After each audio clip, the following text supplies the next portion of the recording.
بڑا افسوس ہوتا ہے کہ جب بندوں پر قرآن والا مہینہ آ کر گزر جاتا ہے، نہ قرآن پڑھنا نصیب، نہ قرآن کے مطابق زندگی گزارنا نصیب ہے۔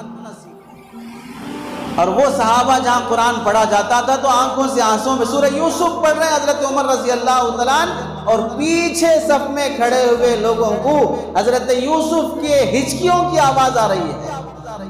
ایک آیت پڑھتے ہوئے وَامْتَازُوا الْيَوْمَ أَيُّهَا الْمُجْرِمُونَ، امام ابو حنیفہ رحمۃ اللہ علیہ جس کے ہم سب مقلد ہیں، عشاء کے بعد نماز میں کھڑے ہوئے نفل نماز پڑھنے کے لیے، اور نفل میں پڑھ رہے ہیں وَامْتَازُوا الْيَوْمَ أَيُّهَا الْمُجْرِمُونَ۔ قیامت کے دن کہا جائے گا کہ جو لوگ گنہگار ہیں سب چھٹ جائیں، نیکیاں کے کرنے والے کی صف الگ، گنہگاروں کی صف الگ، یہاں سب ملے بیٹھے ہیں۔ آج رات کس نے کیا گناہ کیا کوئی نہیں جانتا ہے، اللہ نے سب کی عزت کی لاج رکھی ہے۔ کل حشر کے میدان میں ایسا نہیں ہوگا، جو گنہگار ہیں وہ الگ، جو نیک ہیں وہ الگ کر دیے جائیں گے۔ تو حضرت امام ابو حنیفہ رحمۃ اللہ علیہ وہ ایک آیت پڑھ رہے ہیں، آنکھوں سے آنسو جاری ہے، یہاں تک کہ صبح کی اذان کا وقت ہو گیا۔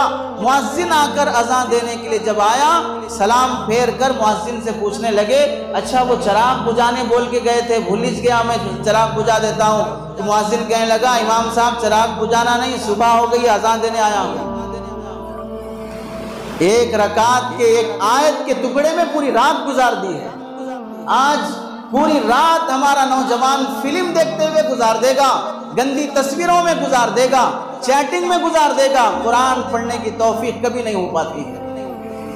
وہ معزز تھے زمانے میں مسلمان ہو کر، جن کو اللہ نے عزت دی پچھلے ماضی میں، وہ ان کا اعزاز ان کی اسلام کی وجہ سے تھا، اور آج مسلمان ذلیل و خوار ہوا ہے تاریخ پورا ہو کر، قرآن چھوڑ دینے کی وجہ سے، وہ معزز کلام چھوڑ دینے کی وجہ سے اللہ نے اس کو ذلیل کر دیا ہے۔ اس واسطے رمضان کے مبارک مہینے میں تلاوت کا اہتمام ہو۔